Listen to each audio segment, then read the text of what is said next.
우리 받으신 강의안을 이렇게 보시면 먼저 이제 서론 부분입니다.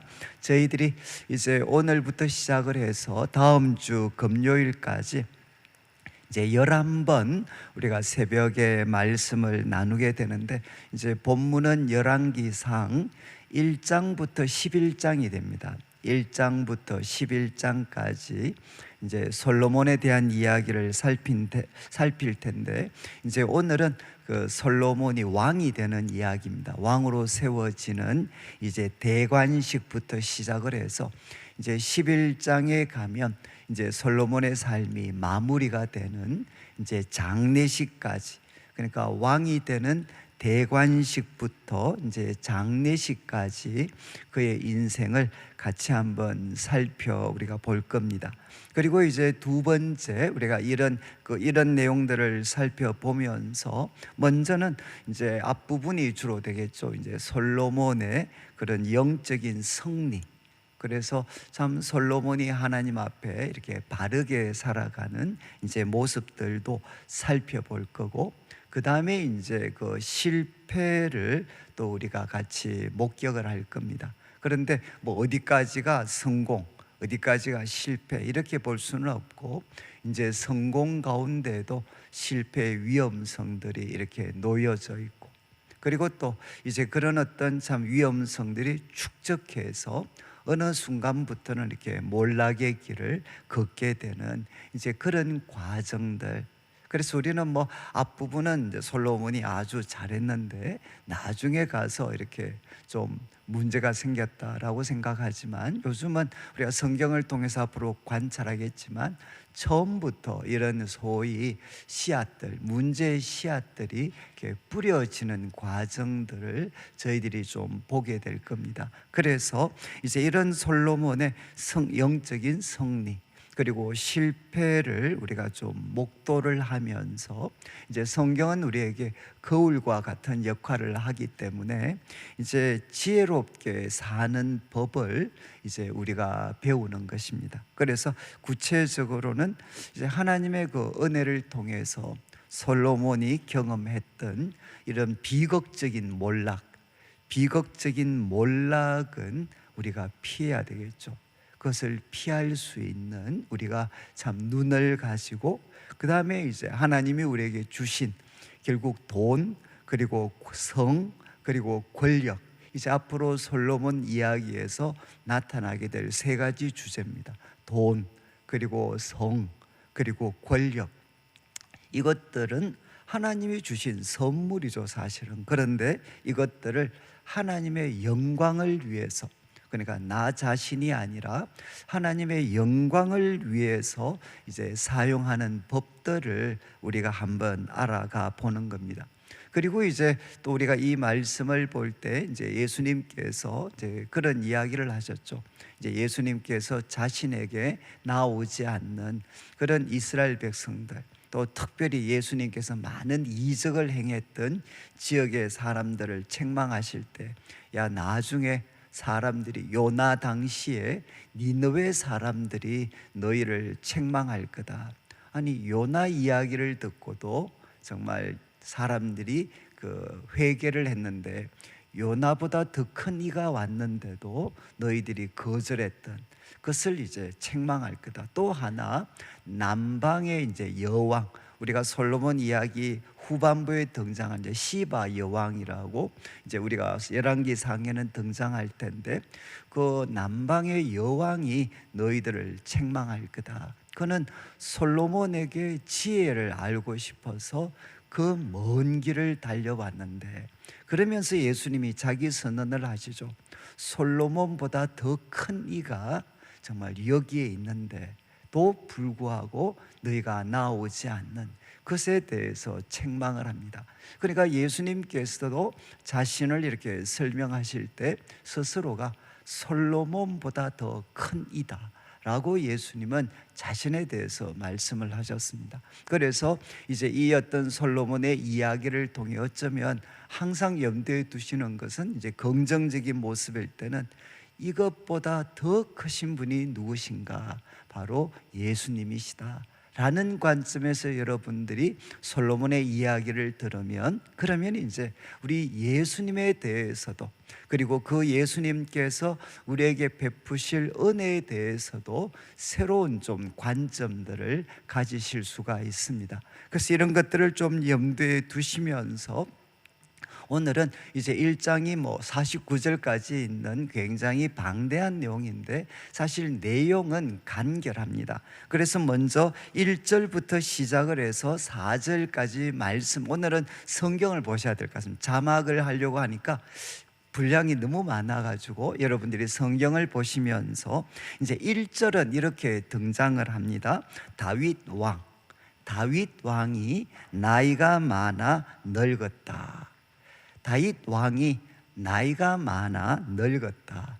그리고 아마 우리 어르신들은 이해하실 수 있는 이불을 덮어도 따뜻하지 않았다. 여러분 이제 소위 천하의 다윗이죠. 천하의 다윗. 그 다윗도 결국은 나이가 많아 늙으니까 어떤 일이 생겼느냐? 이불을 덮어도 따뜻하지 않았다. 그래서 이제 2절에 그의 신하들이 이제 왕을 위해서 어떤 일을 하느냐? 이제 아름다운 젊은 여인을 이렇게 이제 한 사람 구하게 되죠.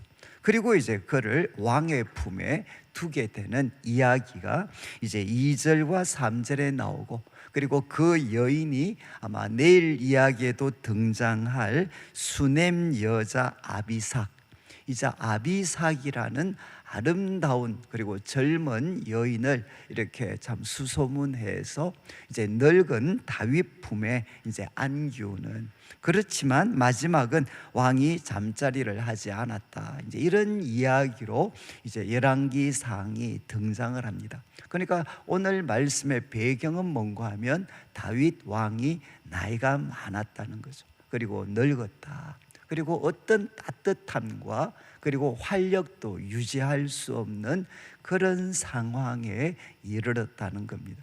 그러니까 이제 이 말씀을 통해서 하나 우리 느낄 수 있는 것은 이 땅에서 영원한 지도자는 없습니다. 이 땅에서. 그거는 국가도 마찬가지고 그리고 교회도 마찬가지고 어디든 여러분 땅에서는 영원한 이렇게 지도자가 이제 없습니다.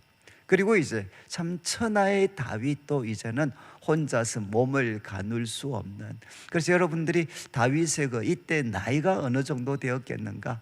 이제 우리가 사무엘 하 한 5장 정도에 보면 다윗이 통일 이스라엘 왕이 되었을 때 그때 다윗의 나이를 소개합니다. 왕이 되었을 때 나이가 30이었다. 그런데 왕으로 40년을 보내는데 7년 반은 헤브론에서 왕이 됩니다. 7년 반. 그리고 통일 이스라엘의 왕국, 통일 이스라엘은 이제 왕이 된 게 33년입니다. 그러니까 결국 헤브론과 그리고 통일 이스라엘의 왕 합치면은 40년 정도가 되죠. 그래서 아마 이제 다윗 왕이 죽을 때 이때 나이는 아마 한 70세 정도가 이렇게 된 것 같습니다. 그래서 지금 다윗은 말 그대로 이제 노년입니다. 노년. 오늘 본문은 이렇게 이제 시작을 합니다. 그러면서 이제 한번 강의안을 보시면 초미의 관심사죠. 초미의 관심사. 이제 영원한 왕이 없고 다윗도 곧 이제 죽게 됩니다. 그러면 이제 다음 왕은 누가 될 것인가? 도대체 이스라엘의 다음 왕은 누가 될 것인가? 이것이 이제 가장 초미의 관심사가 되겠죠. 바로 이런 상황에서 이제 먼저 누가 등장을 하느냐? 스스로 내가 왕이다 라고 주장하는 사람이 등장을 하게 됩니다. 그래서 5절부터 시작을 해서 10절까지는 이제 도대체 누가 왕이 될 것인가? 이제 모든 사람들이 주목하고 있는 상황 속에서 누가 등장하나? 이제 스스로 내가 왕이다, 스스로 자기를 왕이라고 주장을 하고 또 그 사람을 추종하는 무리들이 생기게 됩니다. 그래서 5절 말씀을 한번 보시죠. 5절 말씀을 보시면 그때 학깃의 아들 아도니아가 스스로를 높이면서 내가 왕이 될 거다 라고 이야기를 하고 자기를 위하여 병거, 기병, 호위병 50명을 준비하게 됩니다. 여러분, 여기 나오는 이제 병거, 기병, 호위병 50명은 누가 과거에 준비했느냐? 압살롬이 이렇게 했습니다. 압살롬이. 그러니까 이제 스스로가 이제 왕이다, 왕으로 주장을 하면서 이제 거기에 걸맞는 그런 어떤 호의를 이제 준비하는 거죠. 그런데 그 아도니아가 왜 내가 스스로 왕이다라고 주장을 했느냐? 6절 말씀에 이제 이유가 나옵니다. 그가 압살롬 다음에 태어난 자기 때문에. 이해하시겠죠? 첫 번째 아들 암논은 이제 압살롬에게 죽음을 당했습니다. 그리고 두 번째 아들은 등장하지 않습니다. 그리고 세 번째 아들이 압살롬인데 반역을 일으켜서 이제 죽게 됩니다. 그런데 그 다음 넷째 아들이 누구였느냐? 아도니아가 넷째 아들이었다는 거죠. 그러니까 이제 우리가 혈육적인 순서를 우리가 이렇게 중심으로 하면 말 그대로 장남입니다. 이제는 1번이니까 왕위 계승 1순위가 되는 거죠. 1순위. 이제 혈연적인 관점에서는 아도니아가 1순위입니다. 1순위. 그러니까 이제 그가 이렇게 주장을 하고, 그 다음 항상 언급하는 게 용모가 준수했다.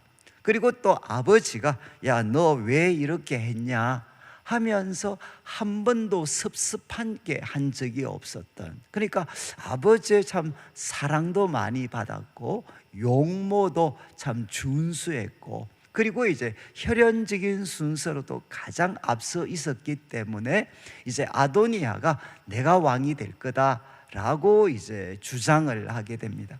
그런데 충격적인 것은 여기에 누가 동참을 하느냐? 이제 오늘 말씀의 가장 핵심은 결국 누가 동참을 하느냐라는 겁니다. 누가? 그래서 7절 말씀에 결국 두 사람의 이름이 등장하는데, 하나는 서류야의 아들 요압입니다. 요압 잘 아시죠? 이제 정말 이 다윗에게는 양날의 금과 같았던 사람, 가장 탁월한 장군. 그렇지만 다윗이 통제하기가 너무 힘들었던 인물이 바로 이 요압입니다. 요압. 그런데 이 요압이 누구의 이제 소위 손을 들어 주었는가? 아도니아의 손을 들어 주었다는 겁니다. 그러니까 이제 가장 오늘날로 말하면 군부의 가장 강력한 실세가 이제 아도니아를 밀었다는 거죠. 그리고 또 한 사람의 이름이 이제 등장을 합니다. 이제는 소위 신앙의 영역이죠. 신앙의 영역. 바로 제사장 아비아달과 이제 모의를 하게 됩니다. 이 제사장 아비아달은 이제 엘리 제사장 직계가 되고, 그리고 여러분들이 압살롬 이야기를 쭉 살피면 압살롬 반역을 일으켰을 때도 이 아비아달은 다윗의 곁을 지켰던 그런 제사장입니다. 그러니까 정말 이제 어떻게 보면 이 영적인 그런 영역을 대표하는 인물 중에 이제 하나였습니다. 하나. 그런데 이제 이 아비아달, 제사장 아비아달과 그리고 이제 요압이 바로 여기에 동참을 했다는 거죠. 자, 이렇게 동참을 했고, 그리고 이제 8절 말씀에는 여기에서 빠진 사람들의 이름이 등장을 하고, 8절에 등장하는 사람은 누구냐? 결국은 다윗을 이제 솔로몬을 왕으로 세운 사람들입니다. 그래서 8절 말씀에 이제 제사장 아비아달과 대조되는 바로 사독이라는 인물이 나옵니다. 제사장 사독. 이제 이 사독이라는 인물에서 무엇이 등장하나? 신약 성경의 사두개인의 원조가 됩니다. 이해하시겠어요? 성경에 보면 바리새인이 나오고 사두개파 사람들이 나오잖아요. 사두개인들은 누군가 하면 제사장 가문입니다. 제사장 가문. 그런데 그 제사장 가문을 뭐라고 불렀느냐? 사두개인. 그 사두개인이 누군가 하면 여기 나오는 사독입니다. 사독. 그래서 결국 여기에서 이제 그 소위 이스라엘의 그 제사장의 정통성이 누구에게로 넘어가느냐? 사독에게로, 엘리 제사장 후손에게서부터 사독의 후손으로 이제 옮겨지는 장면이 됩니다. 자, 이제 제사장 사독 둘이고, 두 번째는 이제 여호야다의 아들 버나냐입니다. 버나냐. 아마 여러분들이 이제 기억하실지 모르겠는데, 사무엘상, 우리가 사무엘하 23장입니다. 나중에 집에 가셔서 사무엘하 23장 20절부터 23절에 뭐가 나오느냐? 다윗의 용사들에 대한 이야기가 나옵니다. 다윗의 용사들. 그런데 다윗의 용사들을 소개할 때 첫 번째 3인이 나와요. 가장 탁월했던 세 사람. 그리고 두 번째 3인이 나옵니다. 그 두 번째 3인 중에 이제 두 사람이 소개가 되는데, 요압의 동생 아비새라는 사람과 그리고 버나냐가 등장을 합니다. 버나냐. 그러니까 다윗의 둘째 탁월한 이제 군사 지도자 중에 한 사람입니다. 그런데 이 버나냐는 결국 누구였느냐? 성경은 시위대장이다라고 이야기를 하는데, 결국 뭔가 하면 이제 왕의 친위 세력이죠. 이 왕의 친위 부대의 장군이었던 사람, 이제 친위 부대를 이끌었던 사람이 바로 이 버나냐라는 인물입니다. 누가 대조가 되느냐? 바로 요압과 대조가 되는 인물입니다. 그래서 이제 군부에서는 버나냐가 밀었고, 그리고 오늘 본문에서 가장 중요한 역할을 하는 사람은 나단입니다. 나단. 이제 바로 이제 다윗을, 소위 바세바 사건이 있었을 때 다윗을 면전에서 책망했던 인물이 바로 나단이었습니다. 나단. 그리고 뒤에 나오는 심의, 레위에 대해서는 잘 알려진 것이 없고, 그 다음에 이제 다윗의 용사들, 여기에 다윗의 아마 용사들은 버나냐 히야에 있었던 이제 친위 부대들을 아마 이렇게 뜻하는 것 같습니다. 그러니까 이제 인상적인 하나의 대조죠. 지금 왕을 세우는 데 있어서 다 같이 다윗을 위해, 다윗과 함께 위대한 이스라엘을 이렇게 세웠던 중심 인물들이 이제 두 개의 그룹으로 갈라지게 됩니다. 두 개의 그룹으로. 하나는 이제 혈연적인 순서를 따르는 아도니아를 밀게 됩니다. 근데 여기에는 여러분, 다윗에게 있어서 가장 중심인 것처럼 역할을 했던 이제 요압이 밀었고, 또 제사장 중에 탁월한 인물이었던 양대 산맥이었던 아비아달이 이제 아도니아를 밀게 되는 거죠. 그리고 이제 사독, 제사장 사독과 선지자 나단, 그리고 군사 실력자였던 버나냐는 결국 이제 솔로몬을 밀게 됩니다. 자, 그러면 이제 오늘 본문에서 지금 이 1장에서는 간접적으로 나와 있는데, 결국 이제 하나님께서 택하신 그 왕은 누구였는가? 이제 도대체 하나님께서 이 솔로몬을 왕으로 세우시겠다고 직접적인 표현을 했는가? 지금 이제 이게 아주 중요한 문제가 되겠죠. 그런데 이제 우리가 이 열왕기 상하와 이렇게 맥을 같이 하는 사무엘서에서는 이 다윗에 대해서 직접적으로 다윗이 솔로몬을 하나님이 세우라고 명령했다 이런 게 나오지 않습니다. 그런데 암시만 되어져 있어요. 암시만. 그래서 우리 자막에 사무엘하 12장 24절 25절에 이제 사무엘서에서 어떻게 보면 유일하게 이제 이 솔로몬에 대한 이야기가 이렇게 언급이 됩니다. 이야기 스토리 형식. 그래서 이거는 뭔가 하면 밧세바를 범하게 되고 하나님께 징계를 받아서 가졌던 아이가 이제 소위 죽게 되죠. 태어나서 그 후에 24절 다윗이 그의 아내 밧세바를 위로하고 그에게 들어가 동침했는데, 그 후에 한 아이가 죽고 낳은 아들, 그 아들이 누군가 하면 솔로몬이라는 거죠. 솔로몬. 그런데 솔로몬이다라고 하면서 딱 한 가지 사실을 언급합니다. 여호와께서 그를 사랑하셨다. 여러분, 이제 다른 다윗의 아들에게는 이 표현이 나오지 않습니다. 여호와께서 그를 사랑하셨다. 그 다음에 이제 그래서 그의 또 다른 이름이 하나 소개되는 25절을 보시죠. 선지자 나단을 통해서 이제 그의 또 다른 이름을 하나 정해줍니다. 여디디야. 이제 여디디야. 보통 성경에서 야라는 이름은 여호와를 뜻하는 거거든요. 그러니까 문자적으로 뜻이 뭔가 하면 사랑받은 자입니다. 여호와께 사랑받은 자. 이게 이제 솔로몬의 또 다른 이름 여디디야입니다. 여디디야. 그래서 사실 사무엘서에서는 이제 솔로몬이 하나님께 택한 사람이다라는 게 암시되어져 있죠. 이렇게 명확하게 이렇게 글로 표현되어져 있지 않고 암시되어져 있습니다. 솔로몬은 누구냐?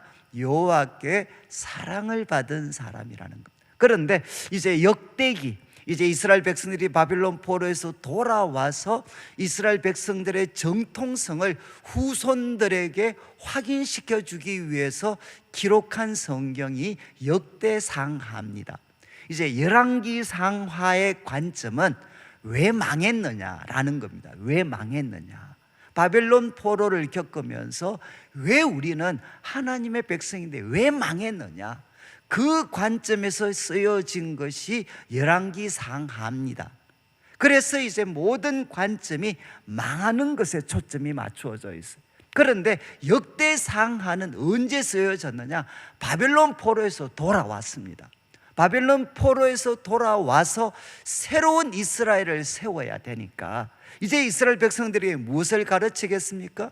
우리는 망했지만 하나님이 돌아오게 하셨다. 그러면 우리는 누구인가? 도대체 우리는 누구인가? 그리고 하나님이 우리 이스라엘을 어떻게 사랑하셨는가? 그래서 새롭게 이스라엘을 건설해야 될 바로 후손들에게 과거 하나님께서 이스라엘 나라를 세우셨던 그분의 그 아름다운 이야기들을 기록하고 있는 게 역대상하입니다. 그래서 새로운 건설을 위해서 기록한 성경이 역대상하입니다. 그래서 여기에 이제 이 솔로몬을 다윗이 이렇게 세우는, 그리고 이것이 하나님의 뜻이라는 것을 명백하게 밝히는 내용이 나오는데, 우리 이제 자막에 우리 그 역대상 22장 9절 10절을 한번 보시죠. 역대상 22장 9절 10절, 이 내용은 뭔가 하면 이제 다윗이 솔로몬을 왕으로 세우면서 그에게 성전 건축까지 이제 부탁하는 그런 장면입니다. 그 중에 이제 다윗이 솔로몬한테 하는 이야기입니다. 내가 너를 이제 왕으로 세우는데 왜 이 선택을 했느냐? 지금 이제 9절 말씀, 보라, 한 아들이 내게서 날 건데 그는 온순한 사람이라. 지금 이제 하나님이 이 말씀을 주셨다는 거죠. 보라, 한 아들이 너에게서 날 텐데 그는 온순한 사람이고 그로 주변 모든 대적에게 평온을 얻게 하리라. 그리고 그 이름을 솔로몬이라 해라. 그리고 이는 내가 그의 생전의 평안과 안일함을 이스라엘에게 주어가지고, 10절을 보시죠. 10절, 하나님께서 이렇게 말씀하셨습니다.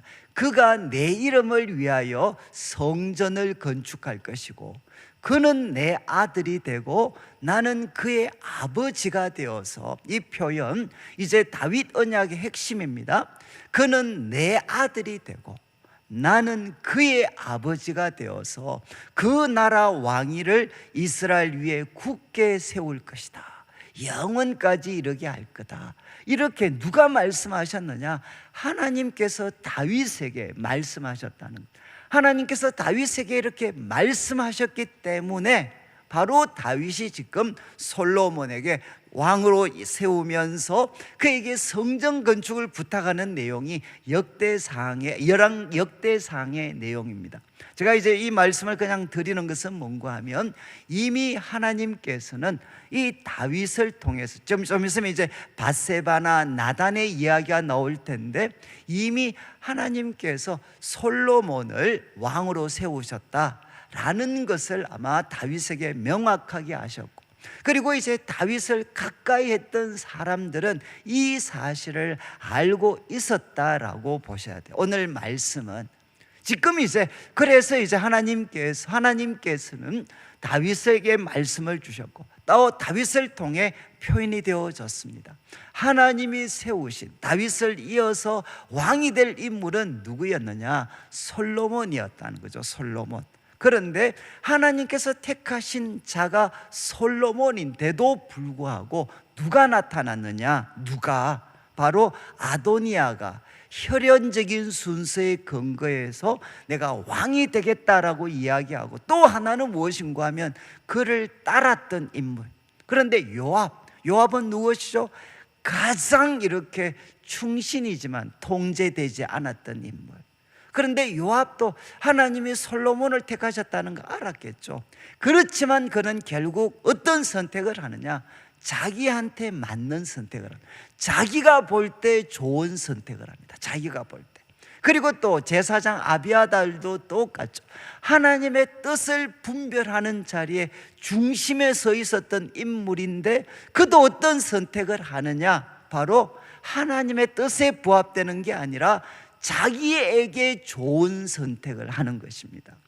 여러분, 이거는 이제 정말 중요한 그런 이야기. 여러분, 요압과 같은 하나님의 도우심과 엄청난 승리를 맛봐도 여러분, 하나님의 뜻에 부합되는 선택이 아니라 자기에게 좋게 보이는 선택을 할 수 있고, 그리고 그 영적으로 탁월했던 제사장 아비아달도 여러분 무슨 선택을 했느냐? 하나님의 뜻에 부합되는 선택이 아니라 자기에게 좋은 선택을 했다는 겁니다. 자, 이제 이런 상황에서 이제 아도니아가 스스로 왕을 주장할 때 이제 11절부터 시작을 해서 37절까지는 한마디로 하면 이제 솔로몬이 왕으로 임명을 받는 겁니다. 아도니아는 이렇게 주장을 했지만 결국 다윗이 하나님께서 자기에게 알려주셨던 하나님이 택한 솔로몬을 왕으로 세우는 과정이 이제 이 11절부터 37절의 말씀인데, 여기에는 이제 세 부분으로 이루어집니다. 여러분, 다윗은 아직 아무런 행동도 하고 있지 않으니까 이제 아도니아의 이런 사실들을 알리면서 왕에게 하나님이 명하신 대로 행동하도록 촉구하는 장면, 이것이 11절부터 시작을 해서 이제 31절까지입니다. 그래서 이렇게 정말 다윗으로 하면 행동하도록 촉구해서 이제 다윗이 약속하는, 그래 내가 솔로몬 내가 왕으로 세우겠다, 하나님이 말씀하신 대로.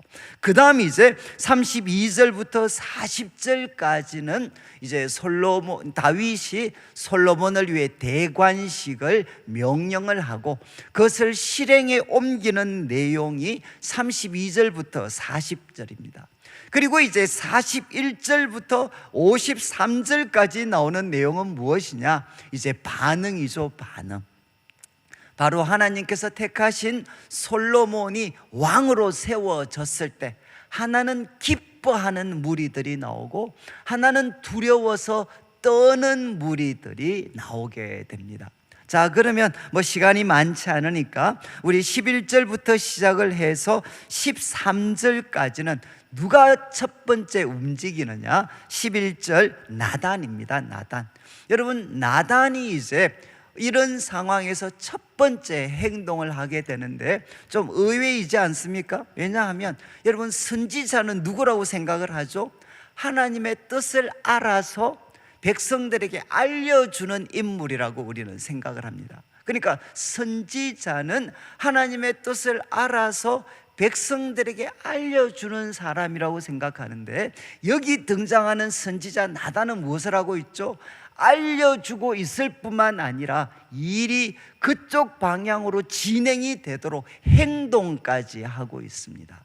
그래서 우리가 선지자적 사명이라는 것은 알리는 것에만 있지 않죠. 지금 이 나단은 하나님의 뜻이 무엇인지를 알았기 때문에 그는 알렸을 뿐만 아니라 이제는 행동을 합니다. 행동. 그래서 나단이 누구를 찾아가느냐, 11절에 솔로몬의 어머니 밧세바한테 이야기하는 거죠. 아니, 지금 아도니아가 왕이 되었다고 하는데 이거 우리 주 다윗이 알고 있습니까? 그리고 12절에 내가 당신 그리고 솔로몬의 생명을 위해서 내가 계획을 실행하겠습니다. 그리고 13절 먼저 당신이 다윗 왕에게 좀 찾아가십시오. 아니, 지금 여종에게, 이 밧세바에게 분명히 다윗이 약속을, 맹세를 했습니다. 아니, 너의 아들 솔로몬이 나를 이어 왕위에 앉을 거라고 했는데 이거 도대체 아도니아가 스스로 왕이 됐다는 거, 이거 왕이 시키신 일입니까? 이렇게 이제 다윗 왕에게 이야기하라는 겁니다.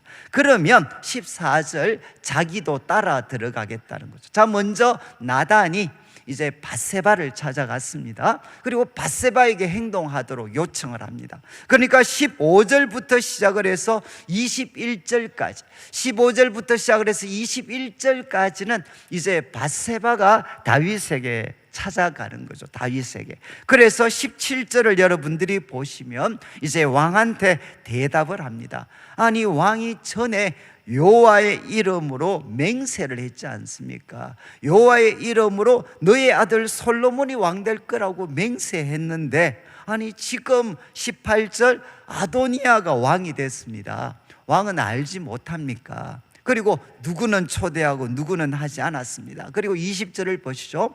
이제 20절, 왕이요 온 이스라엘이 왕을 주목하고 있습니다. 오늘 본문의 핵심입니다.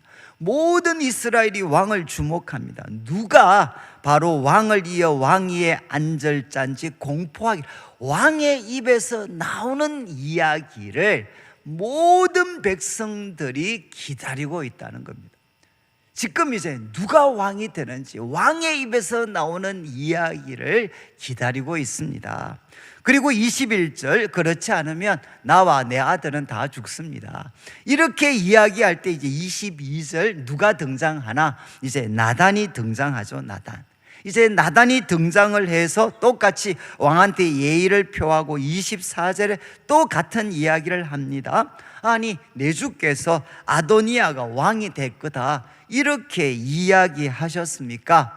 그래서 25절에 지금 아도니아가 자기를 왕이라고 이야기하면서 이제 왕한테 돌리는 칭송들, 만세수를 하십시오, 이렇게 합니다. 또 누구?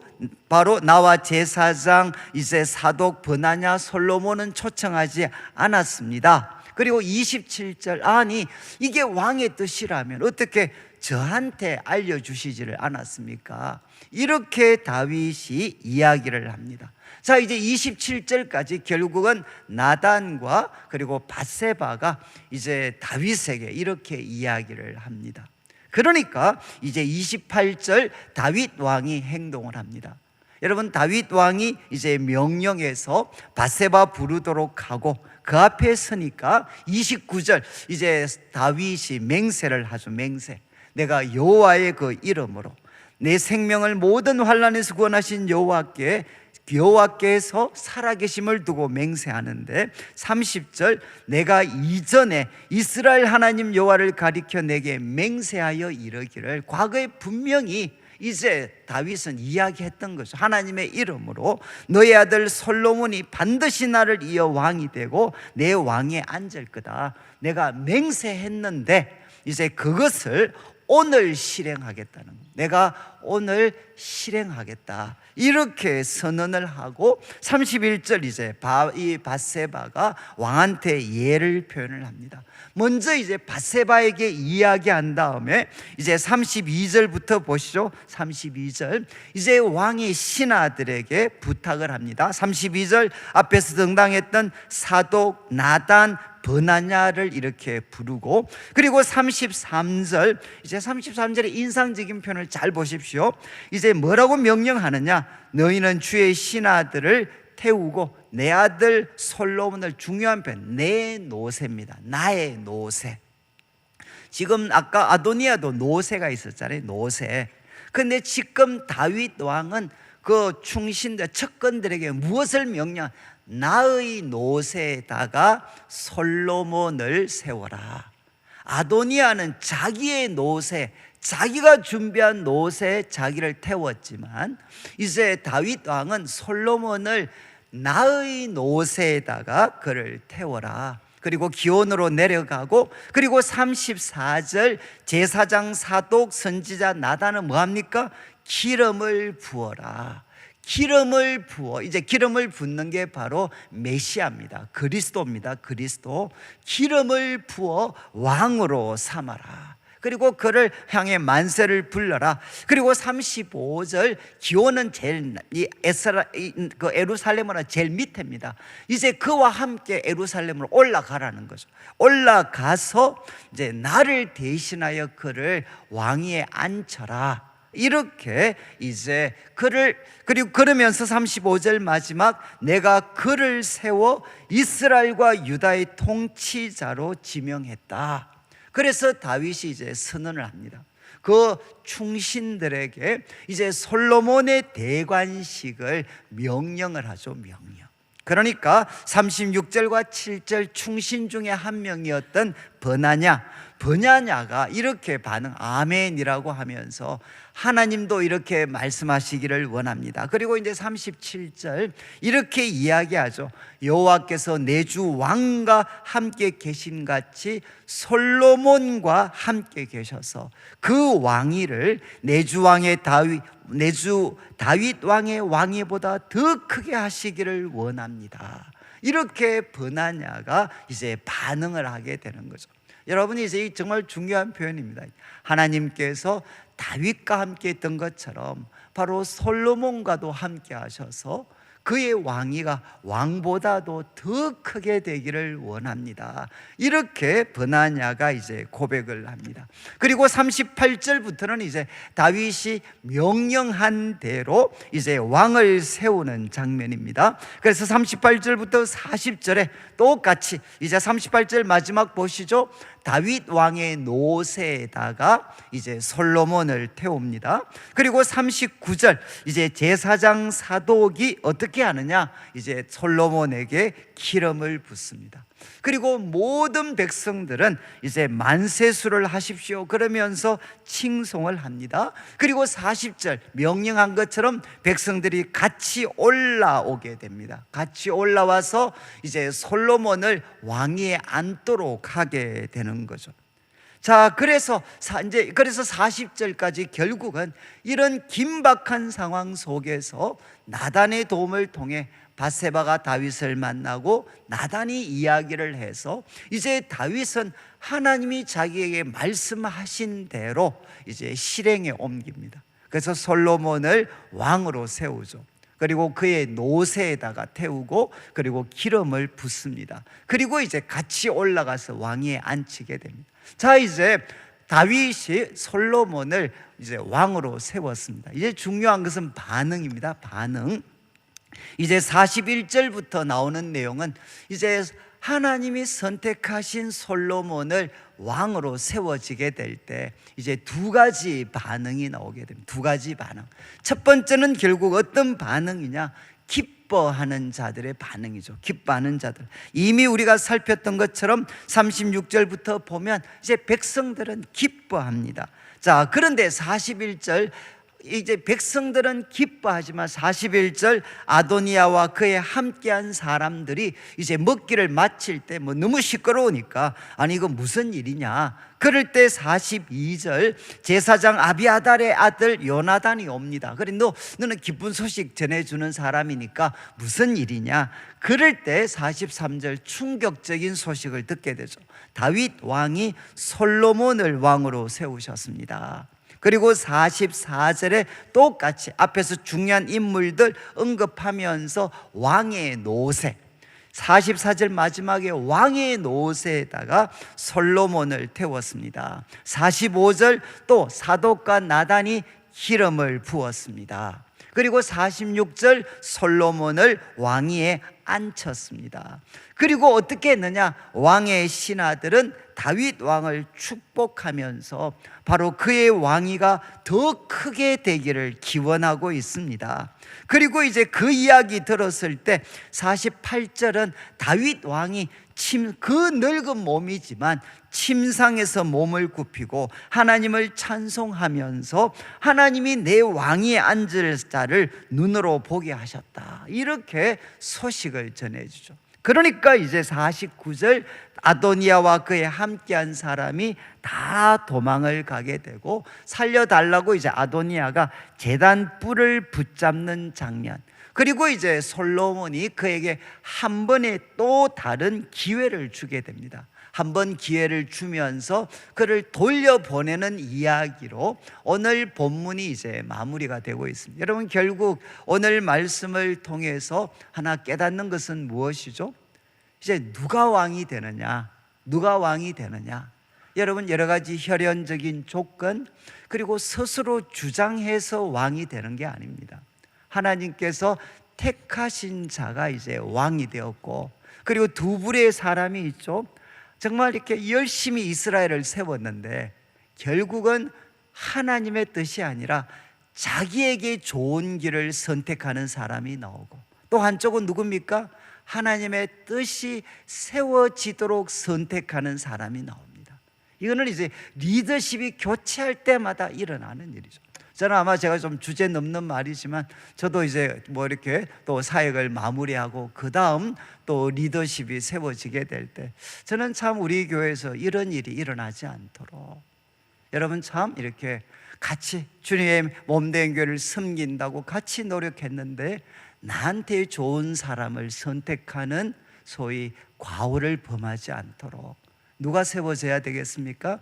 하나님이 세우신, 하나님이 택한 사람이 세워져야 되는 거예요. 두 부류의 사람들. 근데 하나님께서 이제 정한 그 왕을 세웠을 때 어떻게 됐습니까? 결국 하나님의 뜻에 부합되는 선택을 한 사람은 기뻐하지만 다른 한쪽은 두려워 떨게 됩니다. 그래서 이것이 가장 잘 나타난 것이 시편 2편인데 이것을 읽고 마치겠습니다. 시편 2편 한번 보시죠. 시편에서 가장 중요한 1편, 2편. 1편은 뭔가 하면 복 있는 사람입니다. 어떻게 살아야 되느냐. 그리고 2장은 무엇이냐? 왕과 관계되는 겁니다. 왕.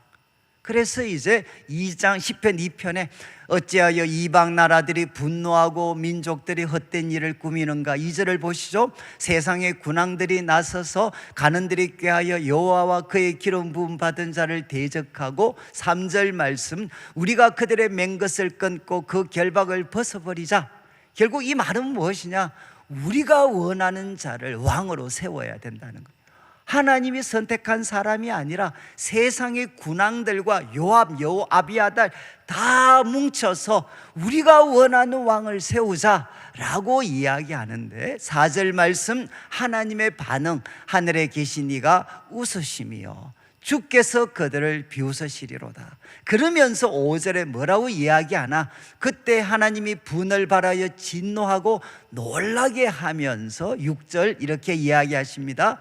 내가 나의 왕을 거룩한 산 시온에 세웠다. 이것은 이제 이스라엘 왕을 세울 때마다 아마 반복적으로 아마 읽혀졌던 시가 이 시일 거라고 이야기를 해요. 소위 대관식 시입니다. 왕을 세우는 대관식 시. 모든 백성들 군왕들은 거절하지만 그러나 하나님께서 선언하시죠. 내가 나의 왕을 내 거룩한 산 시온에 세웠다. 그래서 7절부터 보십시오. 이제 하나님이 명령을 하십니다. 새로 세워진 왕, 지금 같은 솔로몬이죠. 너는 내 아들이다. 오늘 내가 너를 낳았다.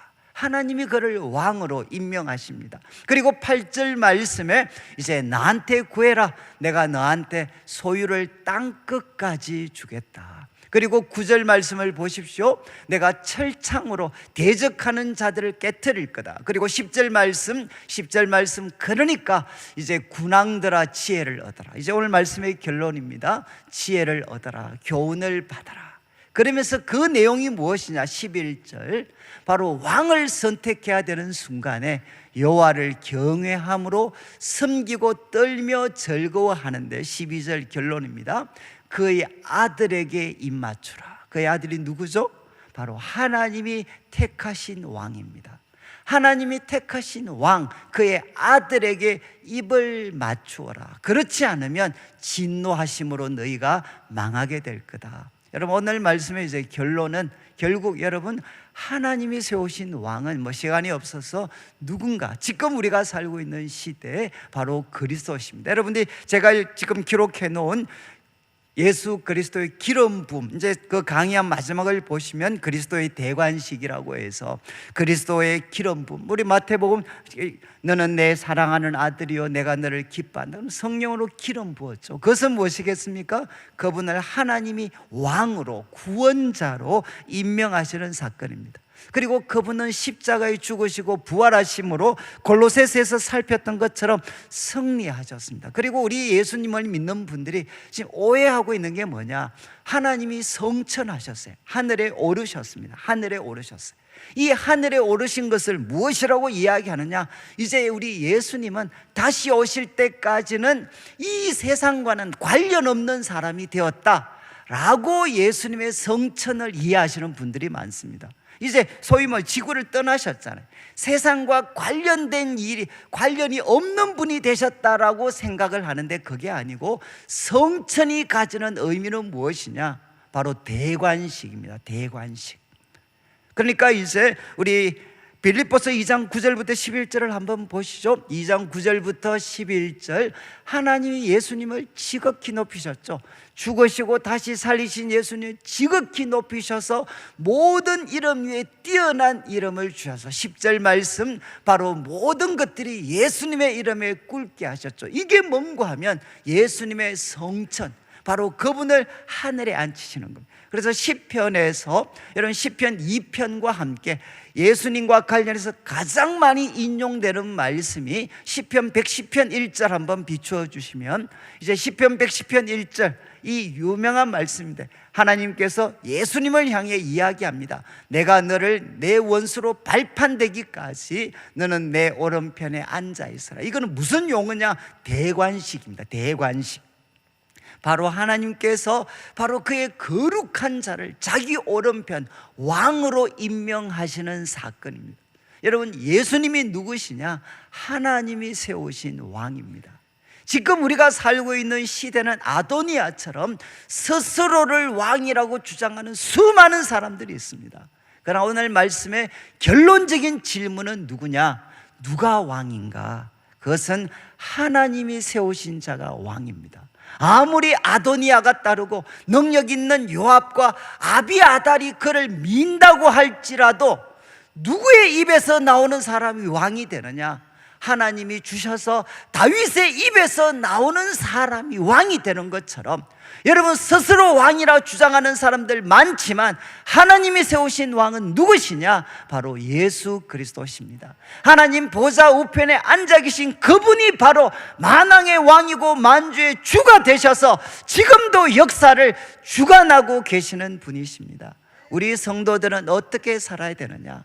누구를 왕으로 모시고 살아야 되느냐? 아도니아가 아니라 하나님이 세우신 왕 예수 그리스도를 모시고 살아가는 것, 그의 아들에게 입을 맞추면서 살아가는 것이 우리가 살아가야 될 참된 삶의 모습이라는 겁니다. 우리가 시간이 조금 많이 지나서 오늘 말씀 조금 많은 내용이었지만, 저는 이제 우리 성도님들이 이 아도니아 그리고 요압과 아비아달의 길에 서지 않고, 여러분 버나냐 그리고 또 사도 나단처럼 여러분 하나님의 뜻에 부합되는 왕을 자신의 왕으로 모시고 살아가는 우리 성도들의 삶이 되시기를 주님의 이름으로 축원합니다.